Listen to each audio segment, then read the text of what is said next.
Comment exporter des listes sur un fichier Excel, attribuer des noms à des sous-accès et visualiser des actes? Dans les 3 cas, la première étape est de sélectionner les actes que vous désirez. Pour ce faire, vous devez cliquer sur les noms désirés en maintenant la touche CTRL du clavier.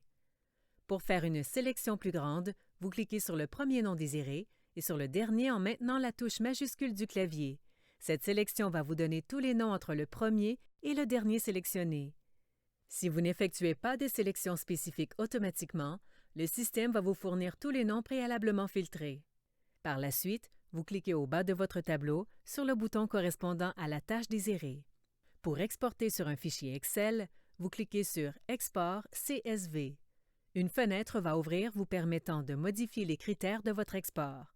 Par défaut, les filtres sont établis pour se fusionner à la majorité des bases de données existantes. Si le système sur lequel vous désirez importer le fichier demande des caractéristiques plus particulières, vous n'avez qu'à ajuster les champs.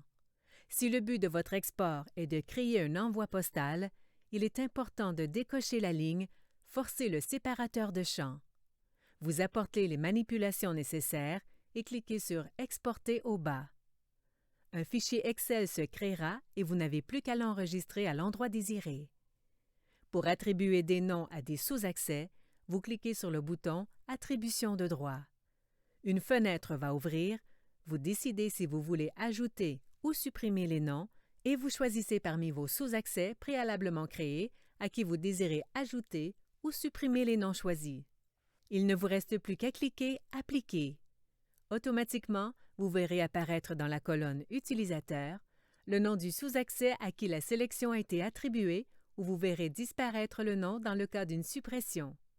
Pour visualiser les actes, vous n'avez qu'à cliquer « Télécharger ». L'acte va s'ouvrir automatiquement. Si vous désirez le faire pour plusieurs actes simultanément, le système va vous créer un fichier zip incluant tous les actes demandés. Nous vous remercions de la confiance témoignée en QuickPotech.